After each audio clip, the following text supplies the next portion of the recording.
So welcome to టీసెట్. ఈరోజు ప్రణాళికల్లో మనము మిగతా అంశాలు ఏవైతే ఉన్నాయో అంటే సెకండ్ 5 ఇయర్ ప్లాన్ నుంచి డిస్కస్ చేసుకుందాం.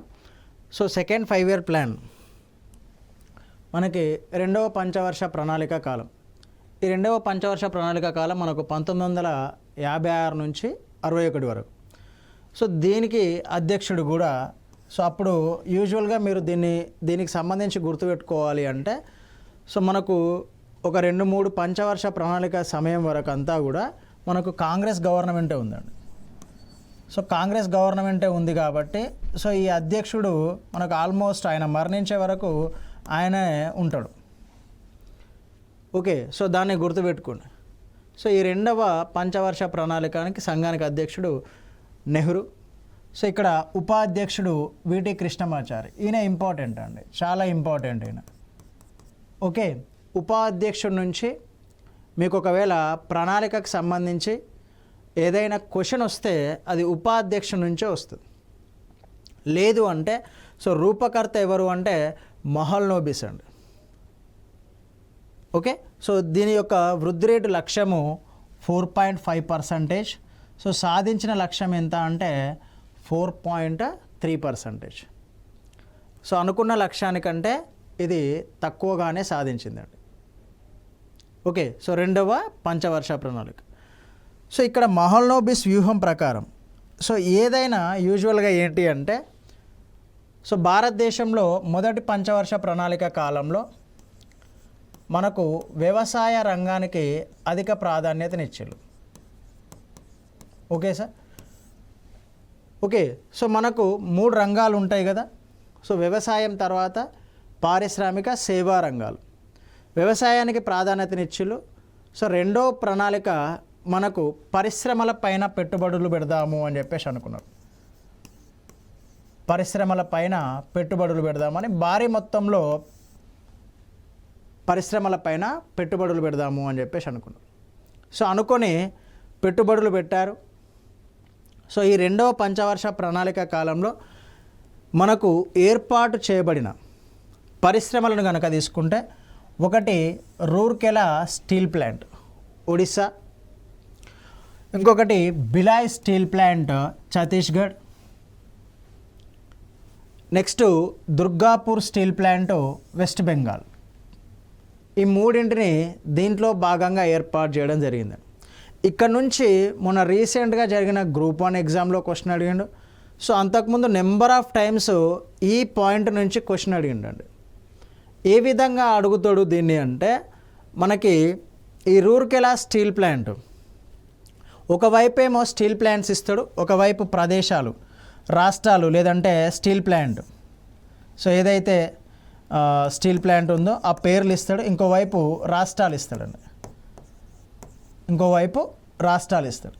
రైట్. సో దీన్ని గుర్తుపెట్టుకోవడానికి యూజువల్గా మనకు సింపుల్గా ఒక కోడ్ ఉంటుందండి, దాన్ని గుర్తుపెట్టుకోండి. సో COW అంటే కౌ, సో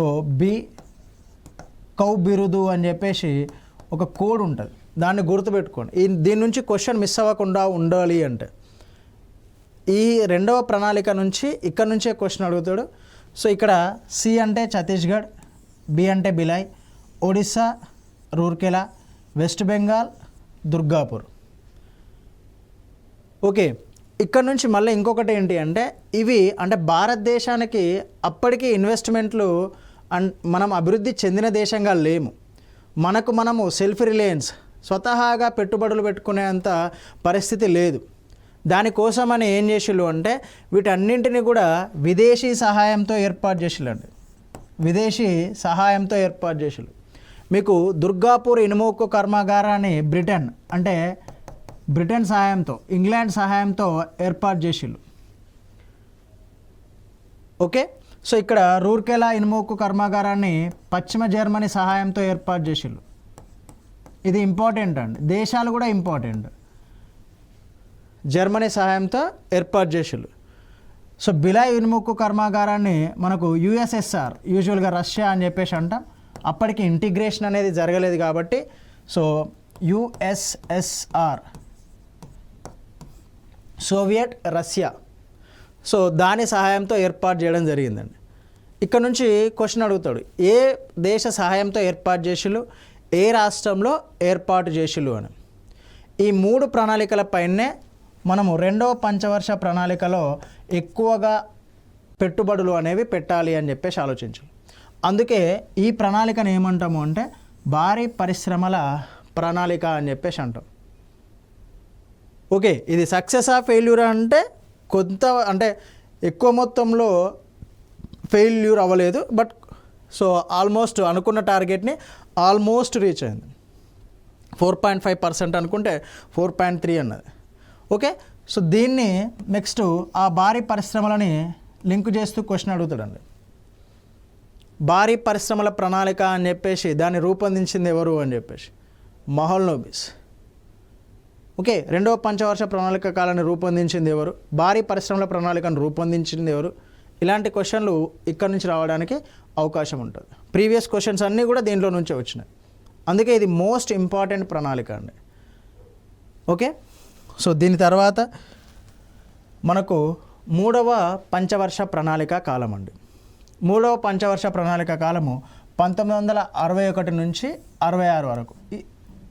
ఈ 1961-66 సమయంలో మనకు 3వ పంచవర్ష ప్రణాళిక కాలం. సో దీనికి ఉపాధ్యక్షులుగా 2 ఉంటారు, అది ఇంపార్టెంట్. మీకు ఈ 3వ పంచవర్ష ప్రణాళిక కాలానికి సంబంధించి క్వశ్చన్ ఏ విధంగా అడుగుతాడు అంటే సేమ్ ఇదే క్వశ్చన్ ఇస్తాడు. దీంట్లో ఉపాధ్యక్షుడు అని చెప్పేసి సీఎం త్రివేది అని చెప్పేసి A option, so Ashok Mehta అని చెప్పేసి B option, so C option both అని ఇవ్వచ్చండి. సో ఇలా ఇచ్చినప్పుడు మ్యాక్సిమం మనం ఇప్పటిదాకా అధ్యక్షుడు ఉపాధ్యక్షులు ఒక్కొక్కరిని చూసినాం, బట్ 3వ పంచవర్ష ప్రణాళిక కాలానికి మాత్రం 2 చూసినాం. కాబట్టి సో దీన్ని మనం గుర్తుపెట్టుకొని ఎగ్జామ్లో పర్ఫెక్ట్గా ఆన్సర్ చేయాలి. 2 సీఎం త్రివేది మరియు అశోక్ మెహతా. సో ప్రణాళిక వ్యూహం, సో హారెట్ డోమర్ విధానము. సో దీని రూపకర్త ఎవరు అంటే సుఖమయ్ చక్రవర్తి. ఓకే, ఆశించిన వృద్ధి 5.6%, 5.6%. సాధించిన వృద్ధి 2.8%, అంటే 50% కూడా సాధించలేదు, సగానికి కూడా సాధించలేదండి, సగానికి కూడా సాధించలేదు. సో దానికి గల ప్రధాన కారణం ఏంటి అంటే మనం ఆ సమయంలో చైనాతో యుద్ధం చేస్తాం, సో దాంతోపాటు పాకిస్తాన్తో యుద్ధం చేస్తాం. సో చైనాతో యుద్ధం చేస్తాం, నెక్స్ట్ పాకిస్తాన్తో కూడా యుద్ధం చేస్తాం. దీంతో పాటు మనకు డ్రాట్స్ వస్తాయండి, ఇక్కడ కరువు కాటకాలు కూడా వస్తాయి. దీని ఫలితంగా ఏమవుతుంది అంటే సో అప్పుడే మనము ఫస్ట్ వ్యవసాయ రంగానికి ఇచ్చినాం, సో దాని తర్వాత పరిశ్రమలకు ఇచ్చినాం. సో దాని తర్వాత మనం ఇక్కడికి వచ్చేసరికి ఏమవుతుంది అంటే ఈ కరువు కాటకాలు మనం అనుకున్న లక్ష్యాన్ని చేరుకోలేం. సో దానికి కారణాలు ఏంటి? ఈ కరువు కాటకాలు, పాకిస్తాన్తో యుద్ధం, చైనాతో యుద్ధం. సో దీనివల్ల మనం అనుకున్న లక్ష్యాలని చేరుకోలేం. సో ఫలితంగా ఈ కరువు కాటకాలు సంభవించడం మూలంగానే మనకు భారతదేశంలో ఈ ఫుడ్ క్రైసిస్ అనేది వస్తుంది. ఫుడ్ ప్రొడక్షన్ అనేది కంప్లీట్గా తగ్గిపోతుంది. ఫుడ్ ప్రొడక్షన్ అంటే పూర్తిగా కాదు, ఫుడ్ ప్రొడక్షన్ తగ్గిపోతుంది. ఫలితంగా మనం ఏం చేస్తాము, సో ఈ డెవలప్డ్ నేషన్స్ ఏవైతే ఉన్నాయో వాటి నుంచి మనం దిగుమతి చేసుకుంటూ ఉంటామండి. ఓకే, సో ఇదే సమయంలో మనకు ఈ సమయంలోనే సో నూతన వ్యవసాయ విధానము అనేది మనం భారతదేశంలో ప్రవేశపెట్టడం జరుగుతుంది. ఓకే, సో ఇక్కడ సాధించిన వృద్ధి ఎంత? 2.8%. ఇది విఫలమవడానికి గల కారణాలు. ఓకే, సో విఫలమవడానికి గల కారణాలు ఏంటి అంటే ఏవైతే మనం ఇందాక చర్చించినామో అవే కారణాలు. సో దాంతోపాటు 1966-69 మధ్యలో యాక్చువల్గా ఏంటి 1961 నుంచి 66 వరకు మనకు 3వ పంచవర్ష ప్రణాళిక కాలం. ఇది అయిపోయిన తర్వాత ఇది ఫెయిల్యూర్ అయింది కాబట్టి సో దాన్ని 5 years ప్లాన్ని కాస్త 5 సంవత్సరాల ప్రణాళికలను కాస్త మనము వార్షిక ప్రణాళికలుగా మార్చడం జరిగింది. ఏవైతే ఈ ప్లాన్స్ ఉన్నాయో సో వాటిని వార్షిక ప్రణాళికలుగా మార్చడం జరిగింది 1966 నుంచి 69 వరకు. సో సంవత్సరానికి మళ్ళీ సేమ్ లక్ష్యాన్ని ఏర్పాటు చేసుకోవడం, రైట్. సో మళ్ళీ వృద్ధి రేటు లక్ష్యాన్ని ఏర్పాటు చేసుకోవడం, దీన్ని సాధించడం. సో ఈ విధంగానే మనకు రూపొందించుకోవడం జరిగింది. ఓకే, సో దీంట్లో భాగంగానే మనం ఏం చేసినాము అంటే సో ఇక్కడనే మనము 1966 ఆ సమయంలోనే కరువు కాటకాలు సంభవించినాయి కదా అండి. ఆ సమయంలోనే భారతదేశంలో మనము ఈ హరిత విప్లవము అనే భావనని ప్రవేశపెట్టుకున్నామండి. ఎందుకు అంటే మనం యాక్చువల్గా ఫుడ్ ప్రొడక్షన్ అనేది మన దగ్గర తక్కువగా ఉంది. ఫుడ్ ప్రొడక్షన్ అనేది తక్కువగా ఉంది కాబట్టి ఫుడ్ ప్రొడక్షన్ ఇంక్రీజ్ చేయాలి. ఏ విధంగా? దీంట్లో భాగంగా ఎలా? ఇక్కడ హై ఈల్డ్ వెరైటీస్ ఏవైతే సీడ్స్ ఉన్నాయో అధిక దిగుబడినిచ్చే సీడ్స్ని ఉపయోగించాలి. సో నీటిపారుదల సౌకర్యాలు కల్పించాలి. ఓకే. సో క్రిమి సంహారకాలను ఎక్కువగా ఉపయోగించుకోవాలి, రసాయనాలను. సో వాటిని ఉపయోగించి మనం దిగుబడి సాధించాలి అని చెప్పేసి ఈ టైంలోనే మనం దీన్ని ప్రవేశపెట్టడం జరిగిందండి. ఓకే. సో దానివల్ల తర్వాత ఇంపాక్ట్ అనేది డిఫరెంట్గా ఉంది. ఆదాయ అసమానతలు ఏర్పడ్డాయి, ప్రాంతీయ అసమానతలు ఏర్పడ్డాయి, అదంతా సెకండరీ థింగ్. సో బట్ మీకు ఇక్కడ గుర్తుపెట్టుకోవాల్సింది ఏంటి? సో ఇది ఎందుకు వైఫల్యం చెందింది అనేది గుర్తుపెట్టుకోవాలి. సో దాని తర్వాత మనం ఏం చేసినామో అనేది కూడా గుర్తుపెట్టుకోవాలి. ఓకే. సో ఇక్కడ అత్యంత దీన్ని బేస్ చేసుకొని క్వశ్చన్స్ అడగడానికి అత్యంత విఫల ప్రణాళిక అని చెప్పేసి దేన్ని పిలుస్తారు అంటాడు. ఫెయిల్యూర్ ప్లాన్ అని చెప్పేసి, రైట్. సో ఇది విఫలం అవడానికి కారణం. సో దీంట్లోనే మనకు ఈ పిఎం ఫ్లక్చుయేషన్స్ అనేవి ఉంటాయి, మారుస్తూ ఉంటారు. ఇవన్నీ కూడా మనకు కారణాలుగా ఉండి సో 5 year ప్లాన్ అనేది మనకు వైఫల్యం చెందిందిగా పేర్కొంటాం మనం. ఓకే. సో దీంట్లో నెక్స్ట్ 5 year ప్లాన్ ఏంటి అంటే, సో మనం 1966 నుంచి 69 వరకు వార్షిక ప్రణాళికలను ప్రవేశపెట్టినాం. ఈ ఇయర్ అనేది ఇంపార్టెంట్, మనకి చాలా ఇంపార్టెంట్ అండి. ఎందుకు అంటే ఇక్కడ నుంచి క్వశ్చన్ బేస్ చేసుకొని అడిగినప్పుడు వార్షిక ప్రణాళికలను భారతదేశంలో ఎప్పుడు ప్రవేశపెట్టారు అని చెప్పేసి అడుగుతాడు. లేదంటే ఏ ప్రణాళిక తర్వాత ప్రవేశపెట్టారు అని చెప్పేసి అడుగుతాడు. ఇది చాలా ఇంపార్టెంట్, రైట్. సో 3వ పంచవర్ష ప్రణాళిక ఏదైతే ఉందో సో దాని తర్వాత ప్రవేశపెట్టినాం. ఈ ఇయర్ కూడా ఇంపార్టెంట్. ఓకే. సో క్రింది వాణిలో వార్షిక ప్రణాళికలకు సంబంధించి సంవత్సరాలు పేర్కొనండి అంటాడు. Okay, right. సో 51 నుంచి 56, 56 నుంచి 61, 66 నుంచి 69, 61 నుంచి 65. సో ఈ విధంగా ఇస్తాడండి, రైట్. సో ఇలా ఆప్షన్స్ అయినా ఇవ్వచ్చు, లేదంటే డైరెక్ట్గా 1 year గ్యాప్ ఇచ్చుకుంటూ ఇవ్వచ్చు. ఓకే. ఇక్కడ నుంచి క్వశ్చన్ అడిగితే ఈ విధంగా అడుగుతాడు వార్షిక ప్రణాళికలకు సంబంధించి. ఇది చాలాసార్లు ఎగ్జామ్లో అడిగిన క్వశ్చన్. వార్షిక ప్రణాళికలు అనేవి భారతదేశంలో ఏ ప్రణాళిక తర్వాత ప్రవేశపెట్టిలో ఏ ఇయర్లో వార్షిక ప్రణాళికలు ఉన్నాయి అని చెప్పేసి. ఓకే. సో దాని తర్వాత మనకు 4th 5 year ప్లాన్ వచ్చింది. వార్షిక ప్రణాళిక అనంతరం మళ్ళీ భారతదేశ ప్రభుత్వం సో 5 year ప్లాన్ని ప్రవేశపెట్టడం జరిగింది. సో 1969, 74. ఓకే. సో చైర్మన్గా ఎవరున్నారు అంటే అప్పుడు ఎవరైతే ప్రధానమంత్రి ఉంటారో వాళ్ళే చైర్మన్గా ఉంటారు. So vice chairman D R Gadgil. So ఇప్పటిదాకా నమూనాలు రూపకర్తలు చూసినాం కదా. సో దాంట్లో భాగంగా ఇది కూడా ఇంపార్టెంట్ అన్నాను. అశోక రుద్ర నమూనా. ఎవరి నమూనా అంటే అశోక రుద్ర నమూనా. సో వృద్ధి రేటు లక్ష్యము 5.7% అండి. 5 నుంచి 5.7, 5.7%. కానీ సాధించింది ఎంత అంటే 3.3%. ఇది కూడా మనం ఎక్కువగా సక్సెస్ సాధించలేదు. సో మనం అనుకున్న లక్ష్యానికంటే ఎక్కువ సాధించిన ప్రణాళికలు చాలా తక్కువగా ఉంటాయి. దాంట్లో మొదటి ప్రణాళిక. ఓకే. సో దీనికి సంబంధించి మనకు ప్రోగ్రామ్స్ కనుక తీసుకుంటే దీని యొక్క లక్ష్యాలు అనేవి ప్రతి ఎగ్జామ్లో అడుగుతాడండి. ఓకే. సో దీంట్లో భాగంగా ఏంటి అంటే ఫస్ట్ ఇది చూడండి, పేదరిక నిర్మూలన. యూజువల్గా ఏంటి అంటే పావర్టీ ఎరాడికేషన్ అనేది చాలామంది మిస్టేక్ చేసేది ఏంటి అంటే 5th 5 year ప్లాన్ నుంచి స్టార్ట్ చేసిళ్ళు అనుకుంటాడు. కానీ పేదరిక నిర్మూలన మనకు లక్ష్యంగా పెట్టుకున్న ప్రణాళిక ఏది అంటే 4th. ఇది ఇంపార్టెంట్ మనకి. 4th 5 year ప్లాన్ అనేది పేదరిక నిర్మూలన, సోషల్ జస్టిస్, సాంఘిక న్యాయం అండి. సాంఘిక న్యాయం, ఇవి రెండు ఇంపార్టెంట్. పేదరిక నిర్మూలన, సాంఘిక న్యాయమే లక్ష్యాలు గల పంచవర్ష ప్రణాళిక ఏది అని చెప్పేసి అంటాడు. సో ఎప్పుడైతే మనము 3వ పంచవర్ష ప్రణాళిక కాలాని వరకు సో అభివృద్ధి అనేది ఫ్లక్చువేట్ అవుతూ ఉంటుంది, పైకి కిందికి అవుతూ ఉంటుందండి. అంటే అప్స్ అండ్ డౌన్స్ అనేది ఉంటుంది అభివృద్ధిలో, మనకు ఈ విధంగా ఉంటుంది. ఓకే, సో ఈ అభివృద్ధిని ఏం చేస్తారు అంటే స్థిరమైన అభివృద్ధి, ఒకేలాగా కిందికి రావద్దు మళ్ళీ, సో ఇలాగే ఉండేలాగా. ఓకే, సో అభివృద్ధి అనేది ఇది అభివృద్ధిలాగా గ్రాఫ్ లాగా తీసుకుంటే పెరుగుతూనే ఉండాలి, స్థిరత్వంతో కూడిన అభివృద్ధి. ఓకే, సపోజ్ ఒక సంవత్సరం 4.5% ఉంటే సో నెక్స్ట్ 4.6 అనుకోండి, next 4.7, so next 4.9, so next 5%. So ఇలా స్థిరత్వం కూడిన అభివృద్ధి ఉండాలి, అది కూడా దీని యొక్క లక్షణం. ఇక్కడ చూడండి, ఇంకొకటి స్వాలంబన, సెల్ఫ్ రిలయన్స్.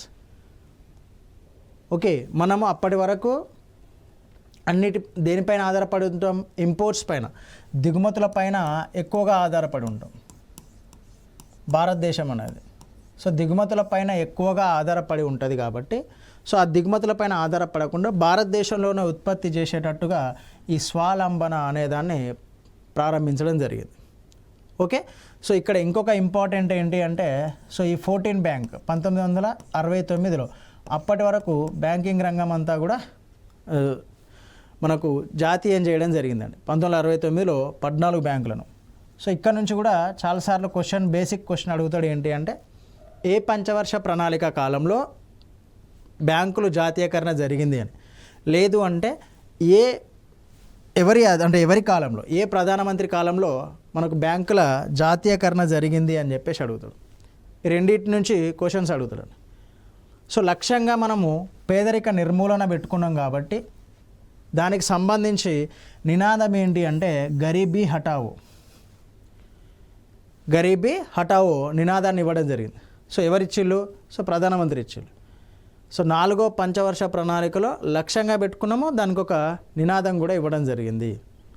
ఓకే, ఇది చాలా ఇంపార్టెంట్. ఆల్మోస్ట్ అందరూ ఏంటి అంటే 5th 5-year ప్లాన్ నుంచి పేదరికం పైన ఎక్కువ ఫోకస్ చేసినాం. 5th 5-year ప్లాన్లో కూడా ఫోకస్ చేస్తాం, బట్ సో మనం ఎక్కడి నుంచి స్టార్ట్ చేసినాము అంటే 4th 5-year ప్లాన్ నుంచి మనం స్టార్ట్ చేయడం జరిగిందండి. సో అందరికీ న్యాయం కూడా ఇక్కడ ఇంపార్టెంట్, సాంఘిక న్యాయం, సోషల్ జస్టిస్ అనేది కూడా మనం 4th 5-year ప్లాన్లో చూడడం జరుగుతుంది. సో దీంట్లో భాగంగా మనకు ఏర్పాటు చేసింది ఏంటి అంటే drought prone area programme, DPAP అంటారు దీన్ని. సో ఏవైతే కరువు పీడిత ప్రాంతాలు ఉంటాయో సో ఆ కరువు పీడిత ప్రాంతాల పైన ఎక్కువగా దృష్టి సారించడానికి ఏర్పాటు చేసింది drought prone area programme.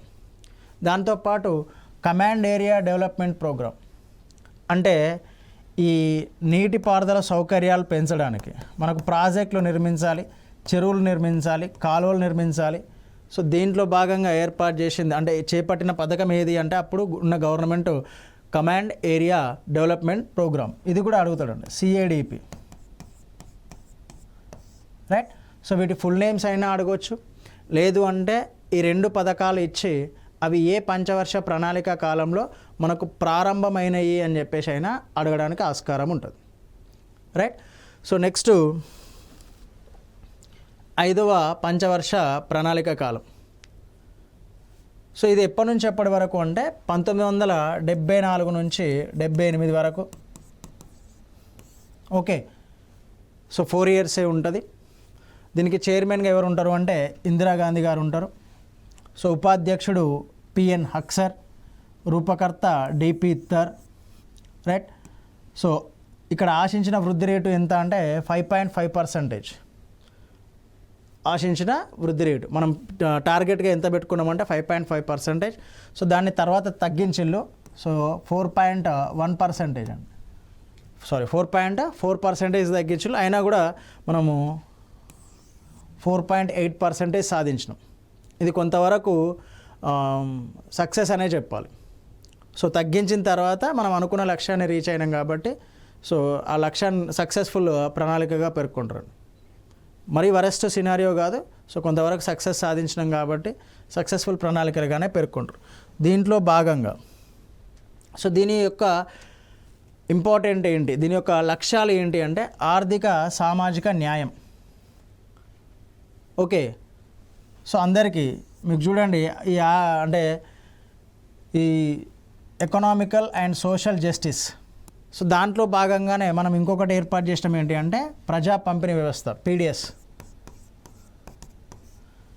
Public distribution సిస్టమ్ని కూడా అభివృద్ధిలోకి తీసుకురావడాన్ని లక్ష్యంగా పెట్టుకున్నారు ఇక్కడ. రైట్, ఈ 4th 5-year ప్లాన్ ఒకటి, 5th 5-year ప్లాన్ ఒకటి మనకు ఇంపార్టెంట్ అండి. నేను దీంట్లో కూడా పేదరికం అది ఉంటుంది, బట్ అది నేను ఎక్కువగా స్ట్రెచ్ చేయట్లేదు. దానికి గల కారణం ఏంటి అంటే కన్ఫ్యూజ్ అవుతారనే ఉద్దేశంతో. Okay, so 4th 5-year plan నుంచి మనకు పేదరిక నిర్మూలన అనే ప్రోగ్రామ్స్ స్టార్ట్ అవుతూ ఉంటాయి. సో 5th 6th అది కంటిన్యూ అవుతూ ఉంటాయి. ఓకేనా, సో దీని యొక్క లక్ష్యాలు ఇవి 2. సో మనకు రీచ్ అయినాయా లేదా లక్ష్యాలు అని కనుక తీసుకుంటే, సో దీంట్లో భాగంగా ఈ 5th 5-year ప్లాన్లో భాగంగా food for work. Okay, so మొదటిసారిగా మనకు మహారాష్ట్ర స్టార్ట్ చేసింది. సో పనికి ఆహార పథకం, ఇప్పుడు ఏదైతే ఎంజీ నరేగా అని చెప్పేసి అనుకుంటున్నామో, సో పనికి ఆహార పథకాన్ని ప్రవేశపెట్టిలు.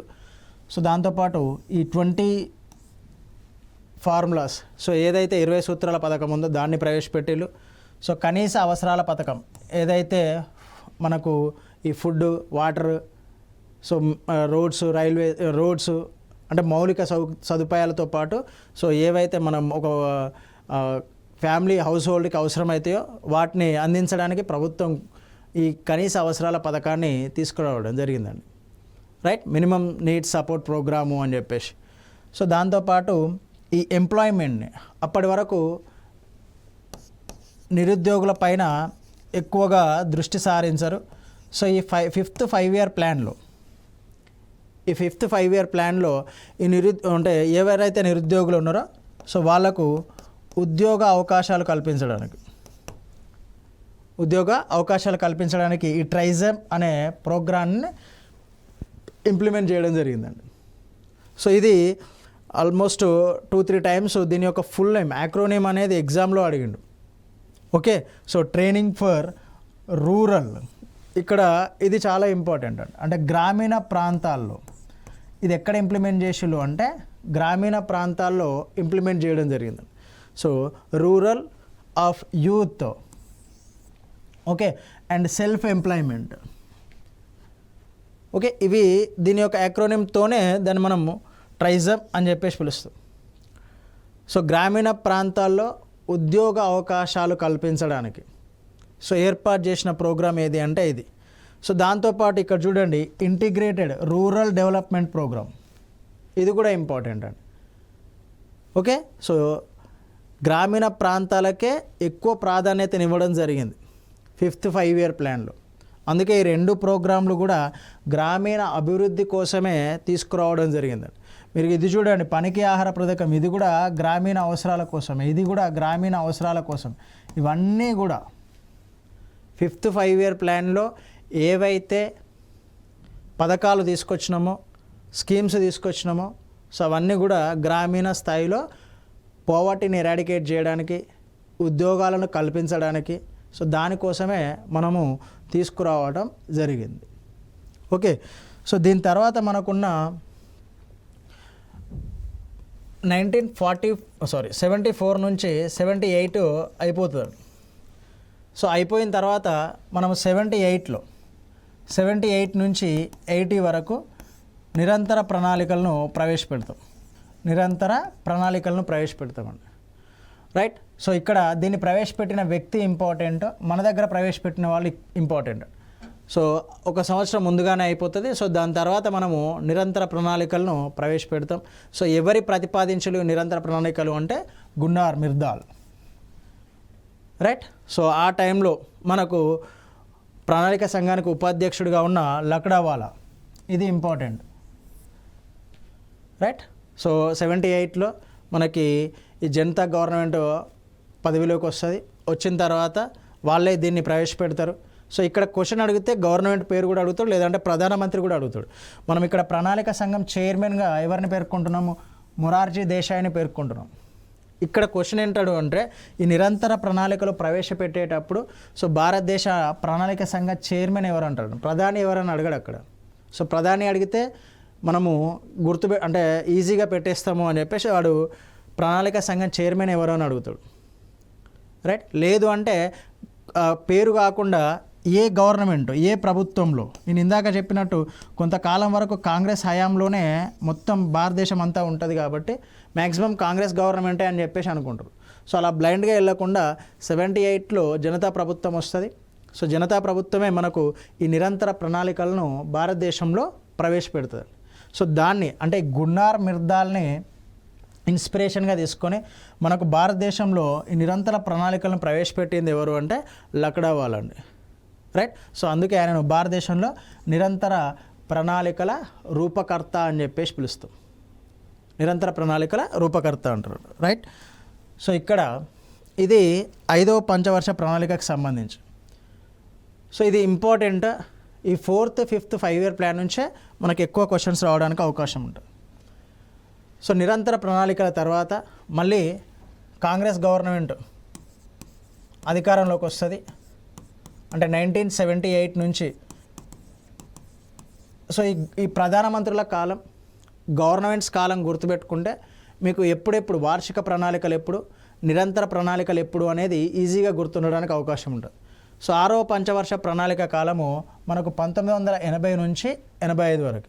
సో మళ్ళీ కాంగ్రెస్ గవర్నమెంట్ వస్తుంది కాబట్టి ప్రణాళిక సంఘం చైర్మన్గా ఇందిరాగాంధీ గారే ఉంటారు, right. So deputy chairman ND Tiwari, right. So ఆశించిన వృద్ధి రేటు లక్ష్యము 5.2%. సో సాధించిన లక్ష్యము 5.7%. సో సక్సెస్ఫుల్ ప్రణాళిక అని చెప్పేసి పేర్కొంటారు. సో ఆశించిన దానికంటే ఎక్కువగానే వృద్ధి సాధించడం కాబట్టి. సో దీంట్లో భాగంగా సో మనకు ఉద్యోగ కల్పన, అన్ఎంప్లాయ్మెంట్ అంటే నిరుద్యోగ నిర్మూలన, సో భారీ పరిశ్రమలకు ప్రాధాన్యత ఇవ్వడం జరిగింది. సో సెకండ్ 5-year ప్లాన్ తర్వాత మళ్ళీ అంత మొత్తంలో పరిశ్రమలకు ప్రాధాన్యతనిచ్చిన ప్రణాళిక ఏది అంటే భారీ పరిశ్రమలు. సో ఇక్కడ చేపట్టిన కార్యక్రమాలు మనకు 14 బ్యాంకుల జాతీయకరణ 1969లో జరుగుతుంది. సో దాని తర్వాత మళ్ళీ 6వ పంచవర్ష ప్రణాళిక కాలంలో సో మనకు మిగతా 6 బ్యాంకులు ఏవైతే ఉన్నాయో 6 బ్యాంకుల జాతీయకరణ జరుగుతుంది, ఓకే. సో దీన్ని కరెంట్ అఫైర్స్ బేస్ చేసుకొని కూడా అడుగుతాడు.